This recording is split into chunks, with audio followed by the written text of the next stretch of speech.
Lanjut ya. Dari Norifumi. Norifumi itu sebenarnya dari pembalap yang dikagumin sama Rossi ya. Jadi pas zaman Bahari Norifu si Rossi itu saking ngefansin sama Norifumi, dia ngikutin cara style Norifumi. Oh, dari cara mainnya.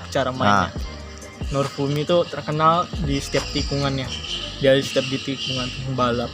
Dia biasanya kalau kadang rider tuh ada kesempatan memang buat di tikungan kan, tapi di tikungan itu kan nggak mudah ya buat pembalap. Susah itu kan butuh jadi keahlian. Mereka pas sudah mau masuk tikungan dari jauh, baru ada yang masuk duluan, ada yang telat. Dari situ kan bisa menentukan menang atau enggaknya kan. Nah, tapi kalau Norifumi tuh di tikungan, jadi biarpun lagi mereng, gas ya gas. Oh iya.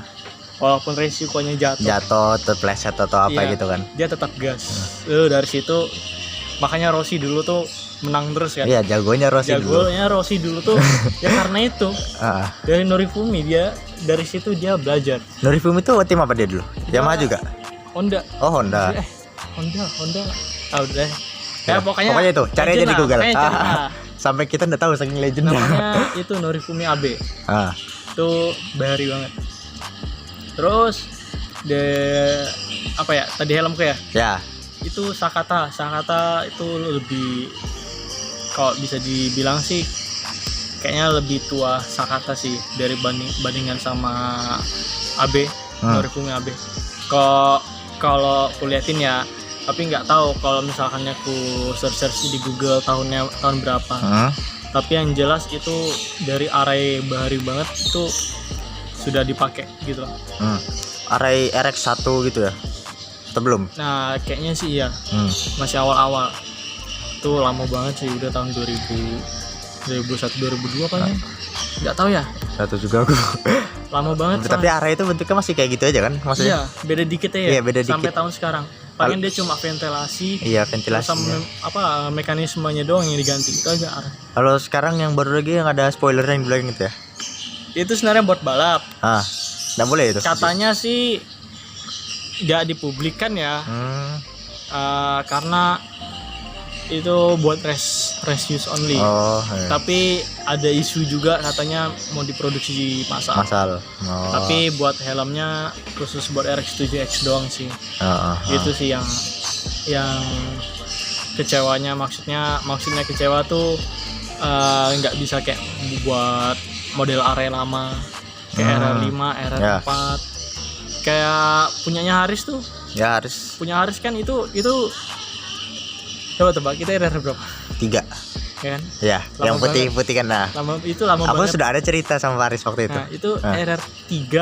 Bayangin RR3 sampai sekarang RX7X. Berapa tahun?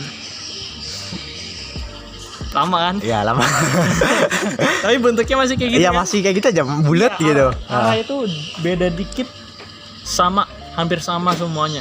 Palingan dia cuma ventilasi doang. Kayak spoiler gitu aja yang beda dia. Spoilernya doang yang kelihatan banget. Sisanya bentuknya tuh bulat kayak astronot gitu ya. Iya, ciri khasnya. Soalnya helm itu makin bulat helm, makin safety. Oh, dia tergelincir gini kali ya misalnya jatuh. Soalnya dari bulat situ dia sudah, kalau misalkan ini kalau kayak AGV itu kan rada agak lancip gitu ya. Ya. Dia bisa dibilang safety-nya tuh enggak keseluruhan. Contoh aja sih, bukan soto ya. Ya, bukan berarti AGV jelek ya. Bukan berarti AGV jelek, enggak. Bagus kok. Bagus tetap. Itu sudah diperhitungkan sedemikian rupa. Bisa sampai masuk MotoGP itu artinya bagus. Iya. Bukan jelek. Iya, bukan jelek. Jadi jangan salah. Misalkannya orang yang luar sana masih bilang AGV itu karena mahal, terus dibilangin jelek, motifnya apa? Iya. Well, ya, berarti bukan pasarnya untuk kalian. Bukan tipe kalian berarti kayak gitu. Ya, betul. Berarti palingan kalian sukanya ya kayak arai, yang bulat-bulat gitu. Terus apa tadi? Dari Sakata ya? Yang sekarang kan Sakata. Terus sebelum Sakata X-Lite. Sebelum X-Lite aku pakainya Shark. Oh, pernah Shark juga? Shark, tapi bukan yang ProRes. Jadi yang mana itu? shark yang buat daily use doang. Oh, yang kurang, yang bentuknya yang belum yang kayak ada kubah di belakangnya gitu ya? Iya, masih yang biasa lah. Terus habis shark, sebelum shark ya. Sebelum shark itu dari Arai lagi. Oh, Arai lagi. RX7X Nakagami. Itu aku motif yang paling kusuka ya sampai sekarang. Itu sebenarnya yang Sakata sih. Tapi kalau misalkannya bedakan sama keenakan sama ringan, itu lebih ringan RX7X sih yang Nakagami. Oh, yang terbaru lagi tuh ya?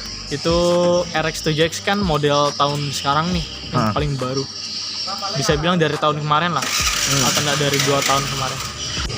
Ya, RX7X sekarang itu bisa bilang shellnya udah beda sama yang dulu ya. Dia shellnya kayaknya sekarang itu kayak makin safety, makin bagus. Arai itu terkenal sama safety-nya. Soalnya shellnya biasanya kalau helm-helm tuh ada shell, terus keluarannya itu ya paling kayak shell lagi. Habis itu udah sisanya kayak tinggal dekal, stiker atau enggak apa gitu, motif. Enggak terlalu banyak banget kayak safety-nya. Yang penting selama dia bisa udah lulus ini apa? Lulus standarnya, dia udah enggak masalah gitu kan. Kadang ada helm yang pemikiran kayak gitu. Tapi kalau Arai dia mentingkan safety-nya ya. Safety-nya. Makanya modelnya enggak terlalu kayak banyak berubah gitu. Modelnya enggak terlalu ini dia banget. Fokus ke safety dia. Dia fokus ke safety. Dia safety-nya itu bisa dibilang Arai itu bagus banget. Kalau buat dari semua helm ya. Kalau aku liatin buat safety paling bagus tuh Arai. Arai sih. Pakai yang paling enak juga dipakai Arai. Dari semua helm tuh awan bisa dibilang hampir semua ya. Sudah ngerasain semua lah. Rasain lah. Yang dari semua yang ku pakai tuh paling enak Arai. Aku hitungan paling banyak pakai ganti helm tuh Arai. Arai udah 3 kali sama ini. Sampai sekarang. Totalnya 3. Kalau misalkannya Agivi itu 3 juga sih. Tapi Agivi itu nggak selama Arai. Aku paling lama paling betah itu pakai helm Arai. Soalnya paling enak. Ya sih, aku nyobain helm Haris enak sih Arainya. Iya. Soalnya itu helm Arai yang lama aja padahal. Memang Arai dari dulu. Enak. Sudah enak. Tapi kalau misalkannya helmku yang paling lama aku pakai, maksudnya yang kayak simpan dari ada hampir setahun lah ya. X-Lite. X-Lite. Itu aku kan sempet kayak ada istirahat motoran. Jadi helmnya nggak kepake. Oke. Jadi ya nganggur lah. Ya total tuh bisa dibilang ada berapa helm? 10 mungkin. Ada 10. Ganti. Oke, lanjut. Kan ada itu orang bilang tuh kayak ngapain sih modif mahal-mahal kayak sampai jutaan lebih, bahkan yang 40 juta itu. Kayak apa sih nanggapinnya? Ada nggak yang ngomong kayak gitu ke kamu? Ada. Siapa itu? Banyak. Ngomong ngapain modif mahal-mahal gini buat motor gitu kan? Pasti banyak. Orang juga kalau misalkan aku lagi foto terus kayak di repost, tuh bagian ada pasti di komen juga bilang ngapain hedon.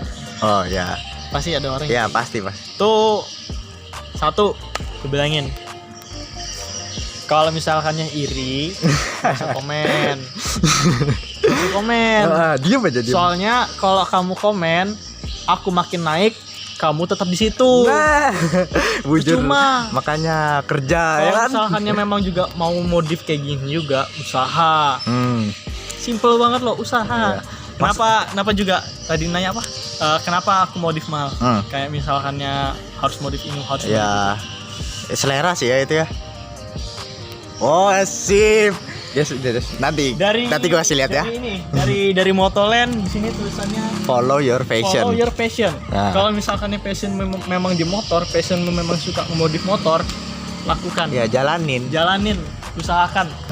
Jangan cuma kayak mimpi kayak aku pengen motor, ini, pengen kayak gini. Aku pengen kayak gitu, aku pengen motor itu. Banyak kayak gitu. Ada yang bilang wah nanti bulan depan deh kalau ada rezeki aku mau beli ini deh, mau beli misalnya aku mau beli rem deh, Brembo deh, apa deh, tapi ujung-ujungnya nggak kebeli. Ya muntung aja, cuma ngomong. Tuh aku ngasih saran ya buat orang-orang yang kayak gitu, kalau misalkannya passion kalian memang di motor, kejar, jangan cuma dijadikan omongan belaka. Ya soalnya kalau misalkannya sebenarnya simple sih, kalau memang hobi ya berarti kamu rela kayak misalkannya mau nggak makan ya sebulanan. Nah lagi pula juga misalnya kita modif kayak ini tuh kayak ada rasa kebanggaan sendiri ya, gitu nah ya kan. Ada kebanggaan sendiri. Iya ada nilai plus dari untuk kita sendiri. Memang kalau orang lain lihat tuh kayak biasa aja, apa sih ngapain coba buang-buang duit gitu kan. Orang-orang juga kadang mikir terutama bisa dibilang kayak misalkannya kayak orang yang berada gitu lah. Pasti dibilanginnya palingan duit orang tua. Ya banyak modif apa. Jujur ya. Ini semua nggak ada yang langsung kayak nggak ada. Kamu coba kalian liatin siapa nih selebgram yang buat pakai CBR sekarang? Kosar Rafuk. Oh ya Kosar. CBR-nya yang biru yang head-on sebandung tuh kan. Nah, itu kalau kalian liatin dia awalnya dulu kalau kamu nggak ada sekali belum ada all-in gitu ya, belum ada all-in dulu dia cuma main modal Brembo doang, dan itu pun masih kaliper masih mainan masih standar lah ya. Tapi sekarang nanti shock udah all-in, parah. shock sudah all-in, karbon ada pasti kalau motor gitu pasti ada karbonnya. Aku satu iya. Brembo juga iya. Dari awal kan memang ya. Iya. Tapi yang dari semua motor CBR ada satu motor ada satu barang yang dia nggak ada dari kita semua. Apa itu? Footstepnya. Dia pakai Lectec. Oh dia pakai Lectec. Lectec itu udah. Nggak tahu ya, setauku udah ada produksi lagi kayaknya. Oh sudah out ya? Kayaknya udah berhenti, antara udah berhenti atau enggak memang dikit yang minat jadi diproduksi lagi. Yang hitam tuh kan ya? Iya. Ini kamu pakai apa itu? Aku pakainya itu R3. Oh R3. Soalnya asli sih kalau misalnya pakai Lectec bagus banget sih. Pas ya posisinya ya. Enak. Aku pernah lihat bukan pernah lihat sih. Dilihat dari IG, lihat dari foto tuh aja posisi kakinya dia udah Iya. Dia posisinya racing. Tapi masih enak dipakai. Oh enggak sampai nungging banget gitu ya.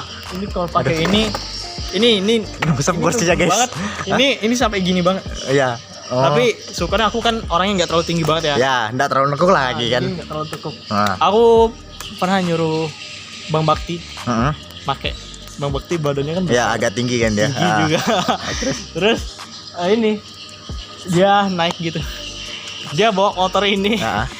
Jongkok. Tekuk gini berarti ya. Jongkok kayak gini nih. Jadi bawanya kayak gini. Jadi bawanya lucu. Ya memang harus ngepasin sama tubuh sih biasanya. Sama footstep itu sebenarnya tergantung orangnya juga. Tergantung dari orang ya. Memang footstep tuh dibilang kalau makin tinggi bawa di tikungan memang makin enak. Iya, sebenarnya memang makin enak. Tapi dari minusnya enaknya itu tuh tergantung posisi kaki kalian juga. Kalau misalkannya posisi kalian juga nggak enak, pada saat posisi misalkannya lagi cornering lah, posisi itu kalau misalkannya nggak pas di cornering aja, kalau ada sedikit aja kesalahan tuh bisa fatal. Ya bisa jatuh dia kayak bisa jatuh. Gimana gitu, tergerak kan dia. Bisa goyang atau apa. Tuh aku pernah alamin dulu kayak gitu. Pakai footstep itu waktu itu masih pakai Katsumoto ya. Katsumoto. Itu settingannya nggak sesuai sama aku. Itu ini banget tinggi gitu kan. Tapi nggak setinggi ini. Ya. Terus itu aku pas pulang dari Warpan, itu aku jatuh pas di tikungan tembok Cina. Oh ya. Yang arah baliknya itu kan yang agak naik tikungannya gini kan? Itu kan enak banget naik, ya tikungannya naik kiri kan. Itu asli aku dibilangin sama Aris, aku merengnya tuh udah betul-betul kena kaki, terus kena ini juga elbow. Terus jadi elbow down gitu. Dan itu susah banget kan. Ya itu sudah panik itu pasti. Itu kalau misalkan yang buat dibalap itu bisa bilang topnya lah, sampai elbow tuh udah top lah. Iya. Susah soalnya. Susah, apalagi sampai kakinya susah, apalagi elbow. Ya. Itu susah. Berarti langsung jatuh itu. Itu katanya Haris, ban belakangku tuh sudah goyang. Kayak set gitu ya. Iya. Baru nge-slide. Oh berarti bukan 2 aja 3 itu sama kepala. Kepala enggak? Oh enggak kena malah. Aku kayak gini soalnya. Oh jatuh gini? Iya. Oh kira jatuh gini kan baru lanjut gitu. Kalau lanjut kan 3 sama kepala. Aku soalnya udah berapa kali jatuh kan, jadi tahu lah sudah posisinya harus kayak mana jatuh. Jadi buat kalian nih yang belum pernah jatuh, saranin kalau misalkannya mau safety lah buat kalian juga. Liatin cara dari rider, dari pembalap atau ada orang-orang yang tutorial ada di YouTube gitu. Banyak kok itu. Banyak kok. Lihat cara mereka pas pada mereka lagi jatuh, apa yang harus kalian lakukan tuh.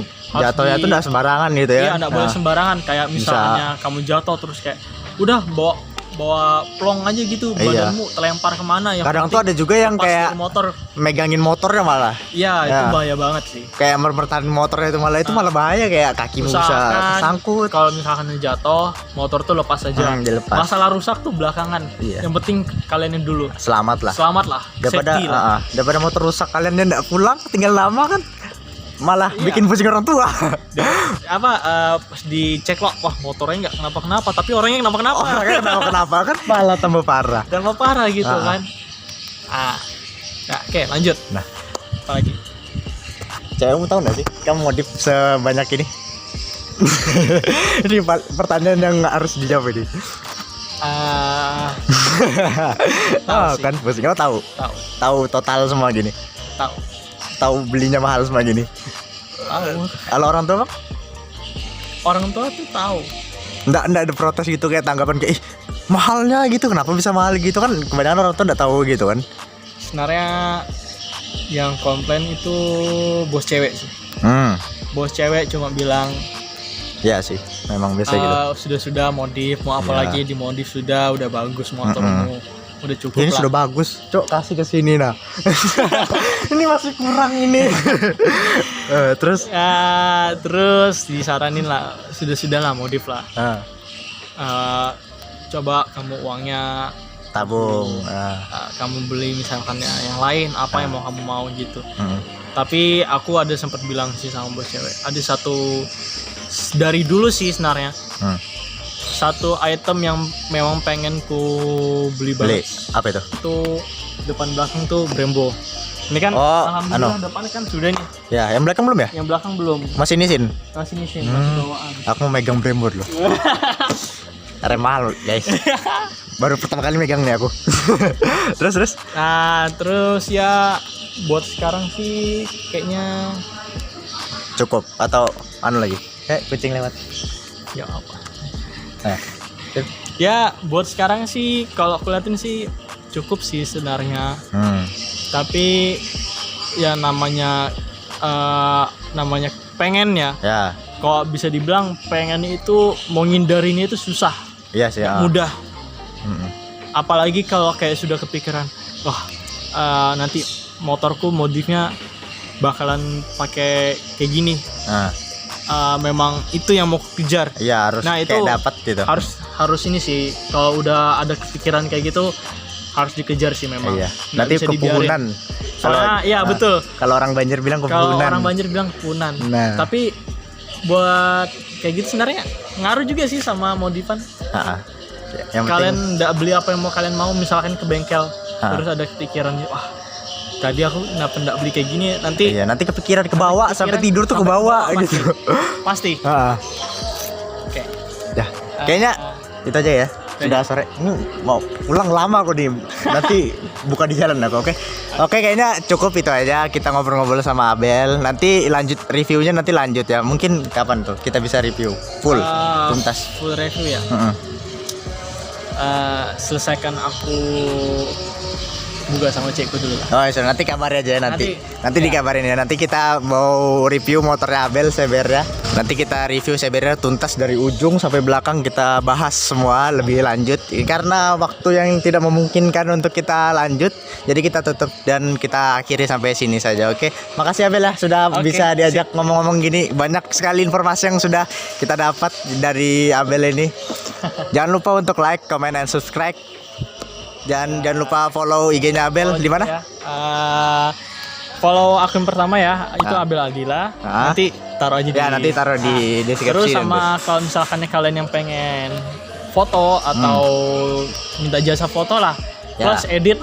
Nanti ada juga ya, nanti dikasih juga. Nanti dikasih juga di IG-nya. Oke.